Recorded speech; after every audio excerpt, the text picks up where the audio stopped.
La profundidad del perdón divino. Reflexión sobre Hebreos 8:12. Hebreos 8:12 dice, porque seré propicio a sus injusticias, y nunca más me acordaré de sus pecados y de sus iniquidades. Este versículo es un faro de esperanza y consuelo para los creyentes, encapsulando la esencia del nuevo pacto que Dios ha establecido con su pueblo.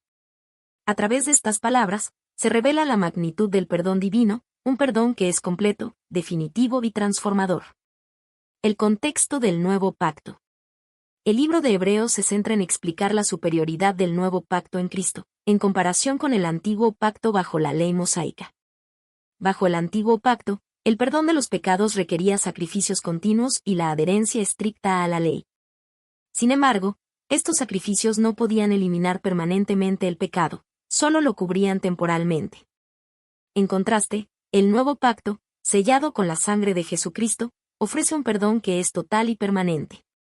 Hebreos 8:12 se encuentra en medio de una discusión sobre este nuevo pacto, y destaca uno de sus aspectos más revolucionarios. Dios promete no recordar más los pecados de su pueblo. El significado del perdón divino. La afirmación de que Dios no recordará más nuestros pecados no implica un simple olvido, sino una decisión divina de no tener en cuenta nuestras faltas. Este acto es una expresión del carácter misericordioso de Dios, quien elige no permitir que nuestras transgresiones pasadas afecten nuestra relación con Él. La palabra propicio en este contexto indica que Dios es misericordioso y dispuesto a reconciliarse con nosotros, a pesar de nuestras injusticias. Este perdón divino es transformador porque no solo limpia nuestras vidas del pecado, sino que también redefine nuestra identidad. Ya no somos definidos por nuestras fallas, sino por la gracia y el amor de Dios. Vivir bajo el nuevo pacto significa que podemos acercarnos a Dios con confianza, sabiendo que nuestros pecados han sido completamente perdonados y olvidados. Implicaciones para la vida cristiana. Hebreos 8:12 tiene profundas implicaciones para cómo los creyentes deben vivir sus vidas. Primero, nos llama a vivir en la libertad que el perdón de Dios nos otorga. No estamos atrapados por nuestros errores pasados, podemos avanzar con la seguridad de que Dios ha borrado nuestras iniquidades. Esto nos da una nueva perspectiva y una razón poderosa para vivir en gratitud y obediencia. Además, el perdón de Dios nos desafía a practicar el mismo nivel de perdón en nuestras relaciones con los demás. Si Dios, quien es santo y justo, elige no recordar nuestras faltas, cuanto más nosotros, como sus seguidores, deberíamos ser rápidos en perdonar a aquellos que nos han ofendido. El perdón, entonces, se convierte en un reflejo del carácter de Dios en nuestras vidas y en una manera de manifestar su amor y gracia a los demás. Conclusión. Hebreos 8:12 nos revela la asombrosa naturaleza del perdón de Dios bajo el nuevo pacto. Es un perdón que no solo elimina nuestras transgresiones, sino que también transforma nuestra relación con Dios y con los demás.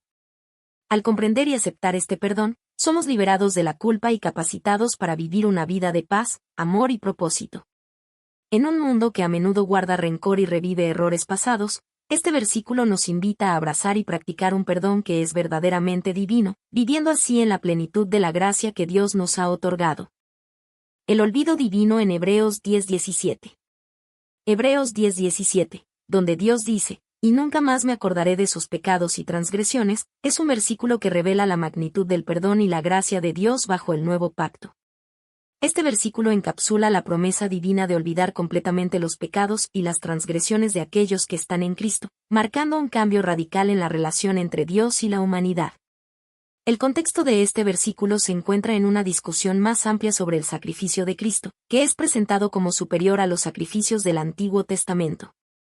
En el sistema sacrificial antiguo, los pecados eran cubiertos temporalmente mediante la ofrenda de animales, y se requerían sacrificios repetidos para mantener la purificación del pueblo.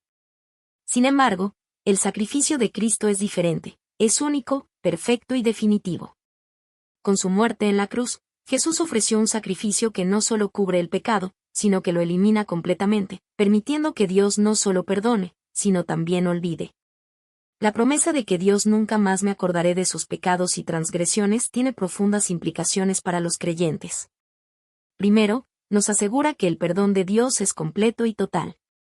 No es un perdón parcial que deje una mancha de nuestros errores pasados, sino un perdón que limpia completamente, borrando cualquier rastro de culpa y vergüenza. Este olvido divino significa que, Para Dios, nuestras fallas ya no existen, hemos sido liberados del peso del pasado. Además, este versículo nos invita a vivir en la libertad que proviene de saber que nuestros pecados han sido completamente perdonados y olvidados por Dios. Ya no estamos bajo condenación, sino que podemos acercarnos a Dios con confianza, sabiendo que Él nos ve a través de la justicia de Cristo. Esto también nos desafía a imitar a Dios en nuestro trato con los demás, aprendiendo a perdonar y a dejar atrás los agravios, tal como Dios lo hace con nosotros. En resumen, Hebreos 10:17 es un poderoso recordatorio del alcance del sacrificio de Cristo y del increíble don del perdón divino. Nos llama a abrazar la libertad y la paz que vienen con este perdón, y a vivir nuestras vidas como aquellos que han sido verdaderamente liberados del poder del pecado y de la culpa.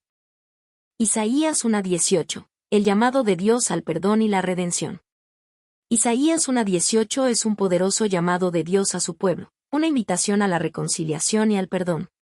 Este versículo, que comienza con venid luego, dice Jehová, y estemos a cuenta, refleja la disposición de Dios para dialogar con la humanidad, incluso cuando ésta se ha desviado de sus caminos. A través de estas palabras, se revela un Dios que no está distante ni indiferente, sino que anhela restaurar la relación con su pueblo. La promesa contenida en este versículo es inmensa. Si vuestros pecados fueren como la grana, como la nieve serán emblanquecidos, si fueren rojos como el carmesí, vendrán a ser como blanca lana. Aquí, Dios no minimiza la gravedad del pecado, por el contrario, reconoce que nuestros pecados son como la grana y el carmesí, colores intensos que simbolizan la profundidad de nuestra culpa. Sin embargo, a pesar de la mancha profunda que el pecado deja en el alma, Dios ofrece la esperanza de un cambio radical. El acto de emblanquecer lo que es rojo como el carmesí no solo implica limpieza, sino una transformación completa. Dios no solo perdona, sino que transforma y purifica, cambiando completamente la naturaleza de nuestra condición espiritual. Este versículo nos asegura que, sin importar cuán grave sea nuestro pecado, la gracia y el poder de Dios son suficientes para hacer que seamos tan puros como la nieve y la lana blanca. En un sentido más amplio, Isaías 1:18 también es un recordatorio del carácter misericordioso de Dios. No importa cuán lejos hayamos caído, Dios siempre está dispuesto a restaurar y redimir. Esta invitación a estar a cuenta no es una demanda de perfección, sino una oferta de perdón y renovación a aquellos que estén dispuestos a volverse a Él con humildad. Este versículo también nos invita a reflexionar sobre la naturaleza del perdón y la gracia en nuestras propias vidas. Así como Dios está dispuesto a limpiar nuestros pecados y a transformarnos, nosotros también estamos llamados a extender esa misma gracia y perdón a los demás, permitiendo que el poder redentor de Dios trabaje en nuestras relaciones y en nuestra comunidad. En conclusión, Isaías 1:18 es una declaración poderosa del deseo de Dios de restaurar y renovar a su pueblo. Nos ofrece una esperanza inquebrantable de que, sin importar cuán profunda sea nuestra mancha de pecado, el amor y la misericordia de Dios pueden hacer que seamos tan puros como la nieve. Es una invitación abierta a todos para venir a Dios, confiar en su capacidad de perdonar y dejar que su gracia transforme nuestras vidas. El profundo significado del perdón divino en Salmos 103:12. El Salmo 103 es uno de los más ricos y profundos en cuanto a la descripción de la misericordia y el amor de Dios hacia la humanidad. Dentro de este salmo, el versículo 12 se destaca de manera especial: cuanto está lejos el oriente del occidente, hizo alejar de nosotros nuestras rebeliones. Esta poderosa afirmación encapsula la inmensidad del perdón de Dios y su capacidad para liberarnos completamente de nuestras transgresiones. El contexto del Salmo 103. Para comprender plenamente el impacto de este versículo, es importante considerar el contexto en el cual fue escrito. El Salmo 103 es un canto de alabanza compuesto por el rey David, en el cual él invita a su alma y a todo su ser a bendecir al Señor, recordando todos los beneficios que ha recibido de él. Este salmo enfatiza la bondad, la misericordia y la gracia de Dios, destacando cómo Él perdona todas nuestras iniquidades, sana nuestras dolencias, y nos corona de favores y misericordias. Salmo 103. 3 y 4. El versículo 12 se sitúa en una sección del Salmo donde David reflexiona sobre la infinita misericordia de Dios. En los versículos anteriores, habla de cómo Dios no nos ha tratado conforme a nuestras transgresiones ni nos ha pagado conforme a nuestras iniquidades. Versículo 10. En lugar de eso, Él nos muestra una compasión insondable, comparable a la de un padre con sus hijos. Versículo 13. La metáfora del Oriente y el Occidente. La expresión cuánto está lejos el Oriente del Occidente es una metáfora que utiliza David para ilustrar la inmensa distancia que Dios ha puesto entre nosotros y nuestros pecados. Es significativo que David use esta analogía en lugar de otras direcciones geográficas, como el norte y el sur. A diferencia del norte y el sur, que tienen puntos fijos en los polos, el Oriente y el Occidente representan direcciones sin límites precisos, simbolizando una distancia infinita. Al decir que Dios ha alejado nuestras rebeliones tanto como está lejos el Oriente del Occidente, David enfatiza que el perdón de Dios es completo y definitivo. No hay posibilidad de que nuestros pecados vuelvan a ser contados en nuestra contra. Han sido removidos de nosotros en su totalidad, a una distancia tan infinita que nunca podrán ser recuperados o traídos de vuelta. El poder del perdón divino. Este versículo nos ofrece una visión extraordinaria del poder transformador del perdón de Dios. Cuando Dios perdona, no solo cubre nuestras faltas, sino que las aleja de nosotros de manera que ya no nos definen. En el contexto del Antiguo Testamento, el concepto de pecado estaba fuertemente ligado a la culpa y la consecuencia. Sin embargo, en este salmo, David celebra la capacidad de Dios para liberar a las personas del peso y la culpa del pecado, ofreciendo un perdón que es absoluto y que redefine la relación entre Dios y el creyente. La idea de que nuestras rebeliones son alejadas como el Oriente del Occidente también refleja la naturaleza de la gracia de Dios. No es un perdón superficial o condicional, es un perdón que transforma y renueva. Este acto divino no solo restaura la comunión entre Dios y el hombre, sino que también ofrece una nueva identidad, libre de la mancha del pecado. Aplicación en la vida del creyente. Para el creyente, Salmo 103, 12 es una promesa y un recordatorio de que el perdón de Dios es accesible y eficaz. Vivir bajo esta verdad significa aceptar que nuestras transgresiones, aunque sean grandes, no son más poderosas que la gracia de Dios. Nos anima a dejar atrás el pasado y a caminar en la libertad que proviene de ser completamente perdonados. Además, este versículo nos desafía a perdonar a otros de la misma manera en que hemos sido perdonados. Si Dios ha separado nuestros pecados de nosotros de manera tan absoluta, nosotros también estamos llamados a perdonar a quienes nos han ofendido, liberándolos de cualquier resentimiento o amargura. Tal como Dios lo ha hecho con nosotros. Conclusión. Salmo 103, 12 es una declaración profunda del amor y la misericordia de Dios. Nos recuerda que en su infinito perdón, nuestros pecados son alejados de nosotros a una distancia que no puede ser medida ni superada. Este versículo nos invita a reflexionar sobre la magnitud del perdón divino y a vivir en la libertad y la renovación que éste ofrece. Es un llamado a confiar plenamente en la gracia de Dios, sabiendo que en su misericordia, Él nos ha liberado de nuestras rebeliones de una vez por todas. El poder de la misericordia y el perdón divino según Daniel 9:9. En Daniel 9:9, encontramos una afirmación poderosa sobre la naturaleza de Dios. De Jehová nuestro Dios es el tener misericordia y el perdonar, aunque contra Él nos hemos rebelado. Este versículo nos lleva a reflexionar sobre dos de los atributos más significativos de Dios, su misericordia y su disposición para perdonar, incluso en medio de nuestra rebeldía. Contexto de Daniel 9. El capítulo 9 de Daniel está compuesto por una oración ferviente en la que Daniel intercede por su pueblo, Israel. Daniel reconoce los pecados y la rebeldía de la nación, consciente de que su sufrimiento y exilio son el resultado directo de haber desobedecido los mandamientos de Dios. Sin embargo, en medio de esta confesión de pecados, Daniel se aferra a la esperanza de la misericordia y el perdón de Dios, atributos que él conoce bien por las Escrituras y la historia de su pueblo. Misericordia, un don inmerecido. El término misericordia en este versículo es fundamental. Misericordia implica compasión y bondad mostradas hacia alguien que no merece tal favor. La Biblia está llena de ejemplos donde Dios, en su misericordia, perdona y restaura a su pueblo a pesar de sus faltas. La misericordia de Dios no es algo que se pueda ganar o merecer, es un regalo que Él ofrece por su amor y bondad. En Daniel 9:9, vemos que esta misericordia es parte integral del carácter de Dios. A pesar de que los israelitas se habían rebelado contra Él, Dios no les da la espalda, al contrario, su misericordia sigue disponible. Esta verdad es una fuente de consuelo para todos los creyentes, recordándonos que, sin importar cuán lejos nos hayamos alejado, la misericordia de Dios siempre está al alcance. El perdón de Dios. El versículo también menciona el perdón de Dios. Este perdón es un acto de gracia donde Dios decide no tener en cuenta nuestras transgresiones. El perdón es necesario para restaurar la relación entre Dios y el ser humano, una relación que se ve constantemente afectada por el pecado. La palabra perdonar en este contexto no solo implica una remisión de la culpa, sino también un deseo de reconciliación. Dios no solo nos perdona, también nos invita a volver a Él, a restaurar nuestra comunión con Él.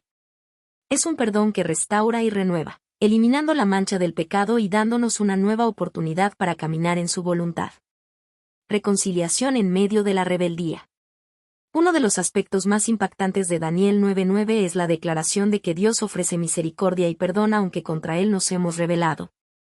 La rebelión aquí no es un asunto menor, es una acción deliberada contra la autoridad y la santidad de Dios. Sin embargo, incluso en medio de esta rebelión, Dios está dispuesto a perdonar. Este principio es crucial para entender la profundidad del amor de Dios. En nuestra naturaleza humana, tendemos a retener el perdón cuando somos ofendidos, especialmente si la ofensa es grave. Pero Dios, en su perfección y santidad, muestra un amor tan grande que incluso la rebelión no es un obstáculo insuperable para su perdón. Reflexión para la vida cristiana. Para los creyentes, Daniel 9:9 es un recordatorio poderoso de la naturaleza de Dios y su disposición para perdonar. Nos desafía a modelar este mismo perdón en nuestras vidas. Si Dios, quien es perfecto, puede perdonar nuestras rebeliones, nosotros también estamos llamados a perdonar a aquellos que nos ofenden. Además, este versículo nos invita a vivir en constante gratitud por la misericordia y el perdón que hemos recibido. Reconociendo nuestra propia necesidad de la gracia de Dios, podemos acercarnos a Él con humildad, sabiendo que no somos merecedores, pero que, por su misericordia, somos acogidos en su amor. Conclusión. Daniel 9:9 encapsula el corazón del mensaje del Evangelio, un Dios que, a pesar de nuestra rebelión, está lleno de misericordia y dispuesto a perdonar.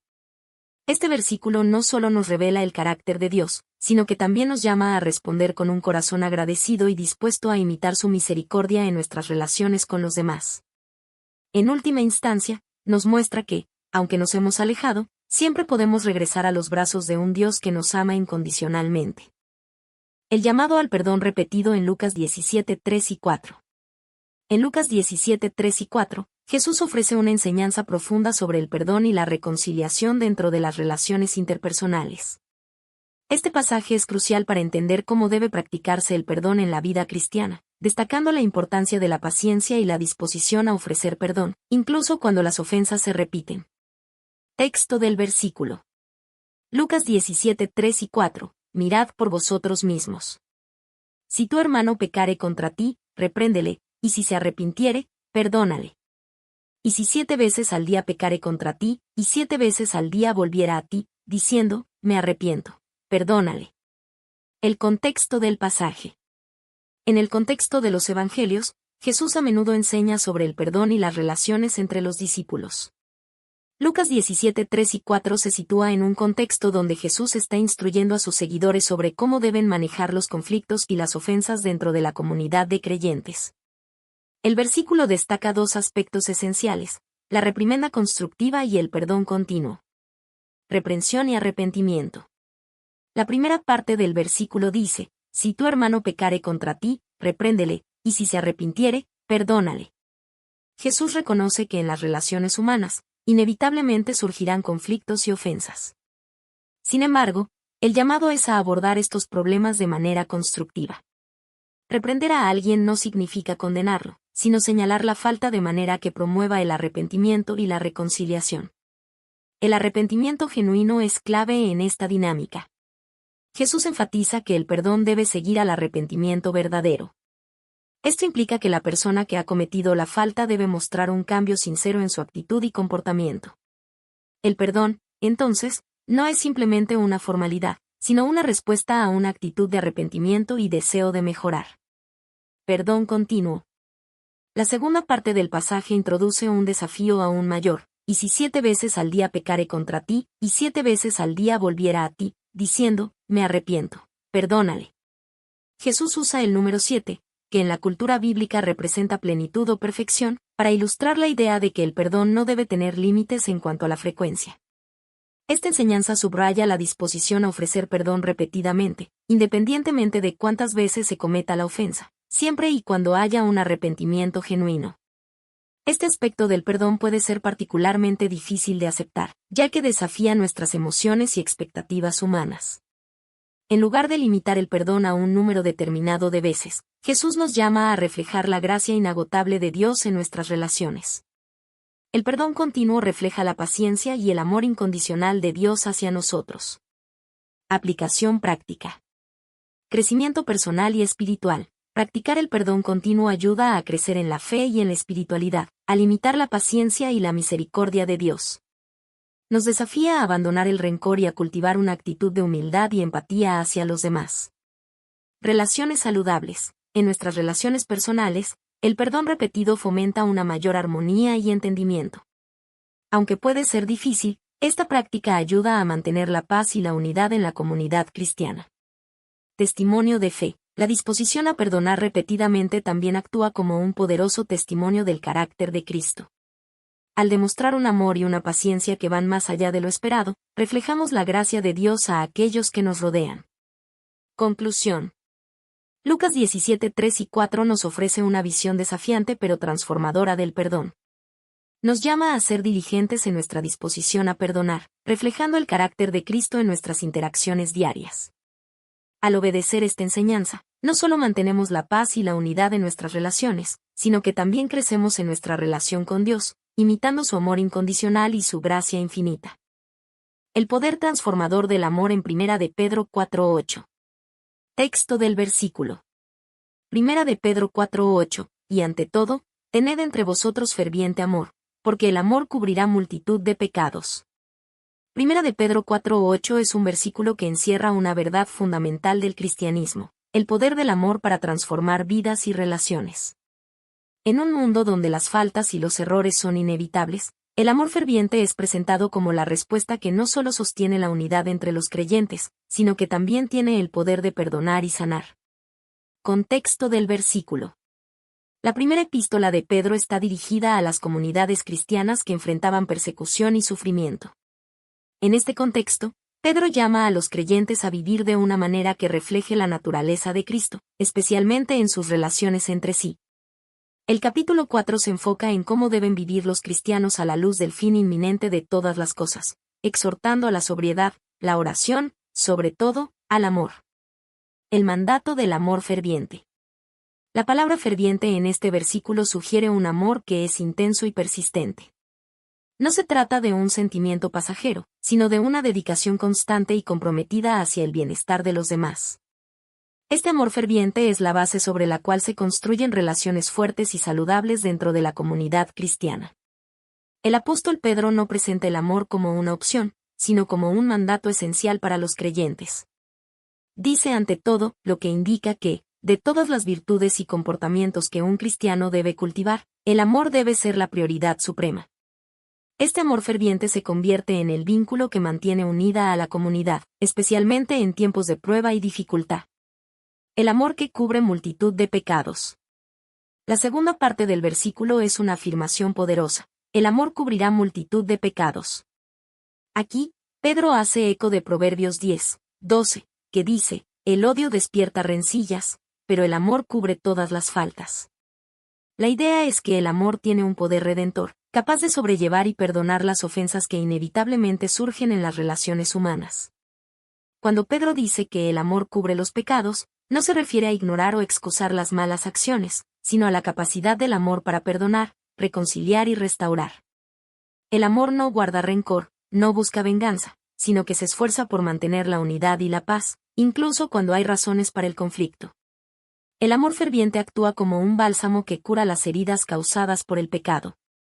En lugar de permitir que las ofensas se conviertan en barreras insuperables entre las personas, el amor las cubre, permitiendo que las relaciones sanen y florezcan. Este tipo de amor refleja el amor de Dios hacia nosotros, un amor que, a través de Cristo, cubre nuestros pecados y nos reconcilia con Él. Implicaciones prácticas del amor en la comunidad cristiana. 1 de Pedro 4:8 tiene profundas implicaciones para la vida comunitaria dentro de la Iglesia. Vivir con un amor ferviente significa estar dispuesto a perdonar, a buscar lo mejor para los demás y a trabajar incansablemente por la paz y la unidad. Este amor no es solo una emoción, sino una acción constante que busca el bienestar de todos. En la práctica, esto podría manifestarse de varias maneras. Perdón: los cristianos son llamados a perdonar las ofensas, grandes y pequeñas, en lugar de permitir que las rencillas se enraícen y crezcan. El amor ferviente nos da la capacidad de dejar ir las ofensas y buscar la reconciliación. Empatía y compasión. Un amor ferviente implica ponerse en el lugar del otro, entender sus luchas y responder con compasión. Esto fortalece los lazos entre los creyentes y crea un ambiente de apoyo mutuo. Unidad en la diversidad. Dentro de la Iglesia, hay una diversidad de personas, personalidades y opiniones. El amor ferviente nos ayuda a aceptar y celebrar estas diferencias, manteniendo la unidad en medio de la diversidad. Servicio desinteresado. El amor ferviente también se manifiesta en un deseo genuino de servir a los demás, poniendo sus necesidades por encima de las nuestras. Esto crea una comunidad donde el cuidado mutuo es palpable y todos se sienten valorados. El ejemplo supremo del amor. El amor ferviente que cubre una multitud de pecados encuentra su ejemplo supremo en Jesucristo. A través de su sacrificio en la cruz, Cristo demostró el amor más grande, cubriendo no solo una multitud de pecados, sino todos los pecados de la humanidad. Su amor incondicional y sacrificial es el modelo que los creyentes deben seguir en sus relaciones con los demás. Jesús enseñó a sus discípulos a amarse unos a otros como Él los había amado, Juan 13, 34 y 35. Este mandamiento no solo se refiere a un amor emocional, sino a un compromiso profundo y activo de buscar el bien del otro, incluso a costa de uno mismo. Al seguir este ejemplo, los creyentes pueden experimentar y extender el amor que verdaderamente transforma vidas y comunidades. Conclusión. Primera de Pedro 4:8 nos desafía a cultivar un amor ferviente que tiene el poder de sanar, restaurar y mantener la unidad dentro del cuerpo de Cristo.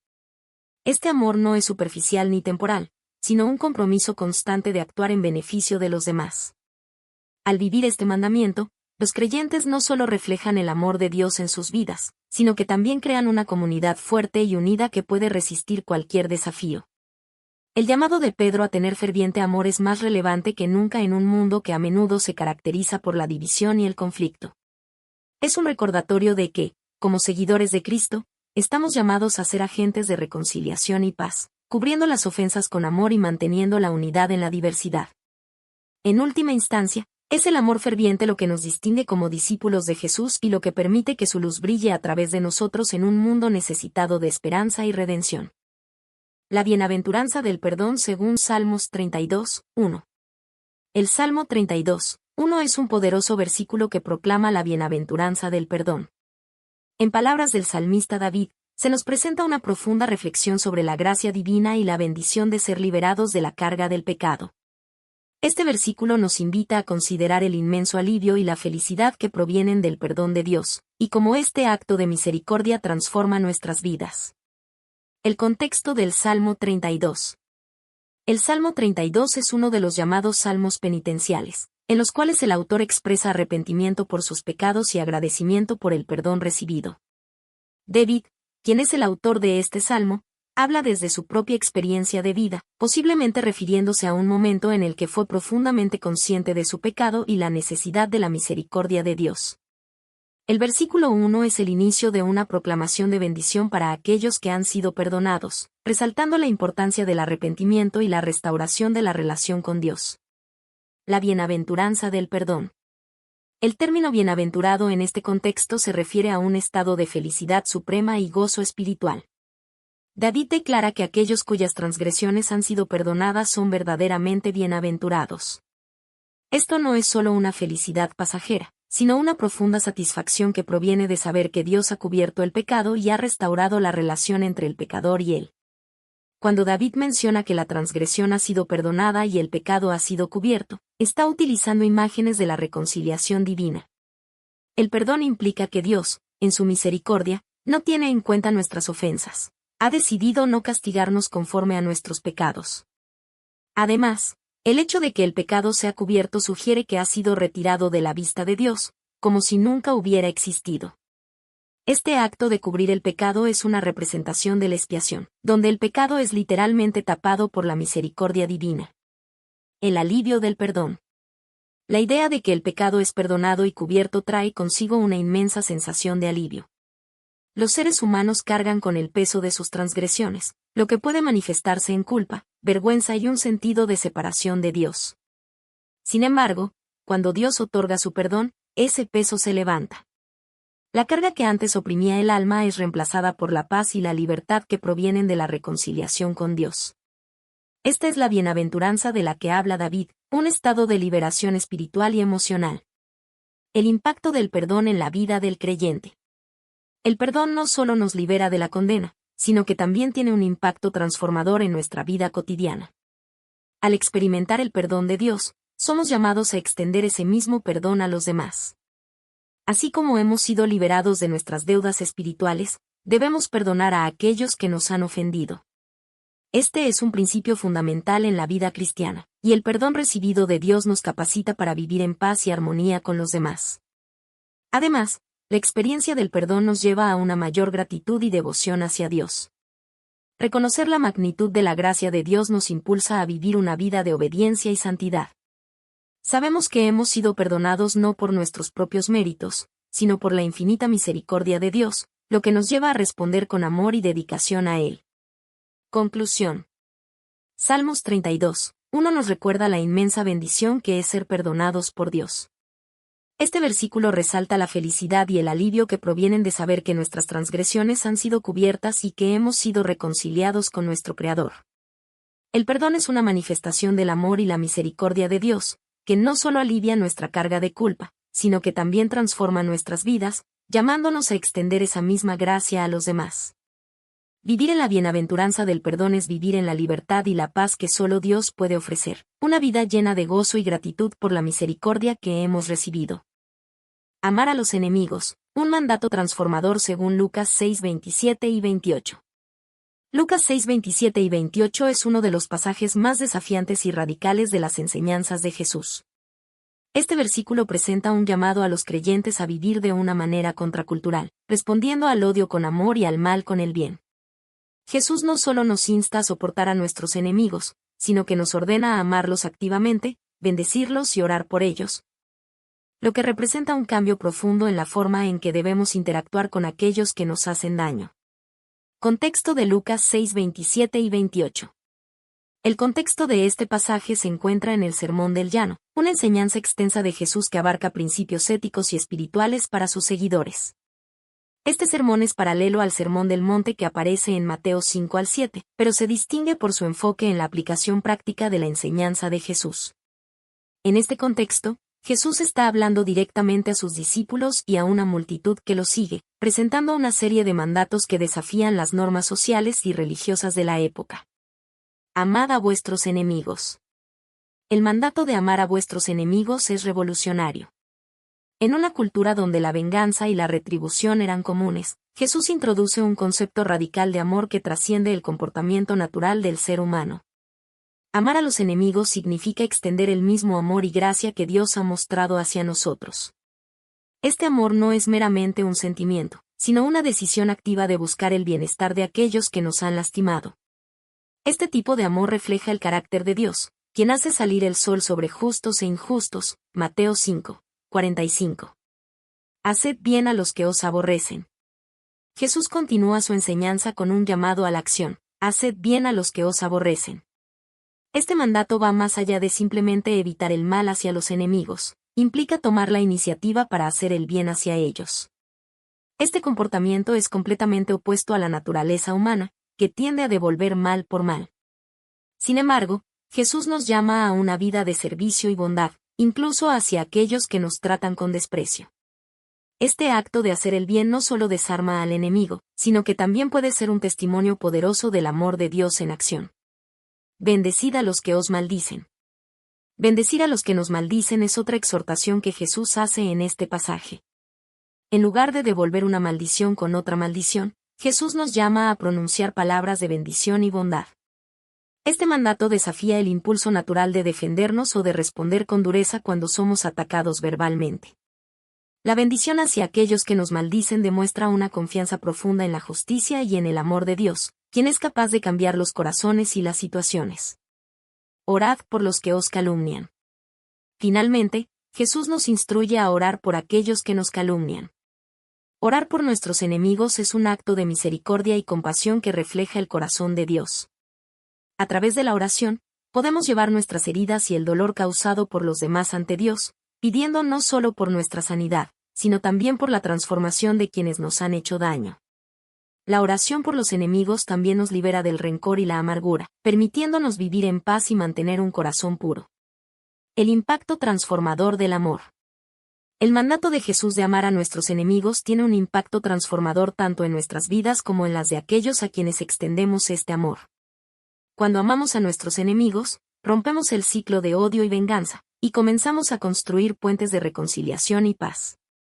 Este amor es una señal poderosa del reino de Dios en la tierra, un reino caracterizado por la gracia, el perdón y la restauración. Además, este tipo de amor refleja la obra de Cristo en la cruz, quien amó y perdonó a sus enemigos incluso en el momento de su mayor sufrimiento. Al seguir el ejemplo de Jesús, demostramos que somos verdaderos discípulos suyos, dispuestos a caminar en sus pasos y a vivir según los principios de su reino. Conclusión. Lucas 6:27 y 28 nos presenta un llamado desafiante pero esencial para todos los creyentes: amar a nuestros enemigos, hacer bien a los que nos odian, bendecir a los que nos maldicen y orar por los que nos calumnian. Este amor radical y contracultural no es fácil, pero es posible a través del poder del Espíritu Santo. Al vivir de acuerdo con estos mandatos, no solo seguimos el ejemplo de Jesús, sino que también nos convertimos en agentes de cambio en un mundo lleno de odio y división. Amar a nuestros enemigos es una expresión tangible del amor de Dios y un testimonio poderoso de su gracia en nuestras vidas. La sabiduría en la paciencia y el perdón según Proverbios 19:11. Proverbios 19:11 dice: la cordura del hombre detiene su furor, y su honra es pasar por alto la ofensa. Este versículo ofrece una perspectiva profunda sobre la importancia de la paciencia y la moderación en la vida del creyente. A través de estas palabras, el libro de Proverbios, conocido por su enfoque en la sabiduría práctica, nos enseña cómo manejar nuestras emociones y relaciones de manera que honren a Dios y promuevan la paz. La cordura como fuente de control emocional. El primer aspecto que destaca Proverbios 19:11 es la cordura, que puede entenderse como la sabiduría o el entendimiento prudente. Esta cualidad es fundamental para el control de las emociones, especialmente el furor o la ira. En la vida diaria, enfrentamos situaciones que pueden provocarnos y llevarnos al enojo. Sin embargo, este proverbio nos recuerda que una persona sabia es capaz de detener su furor. Esto implica un dominio propio que proviene de la reflexión y la comprensión de las consecuencias de nuestras acciones. La cordura permite que una persona no reaccione de manera impulsiva, sino que considere cuidadosamente su respuesta ante las provocaciones. El control de la ira no es simplemente una cuestión de represión, sino de transformación interna.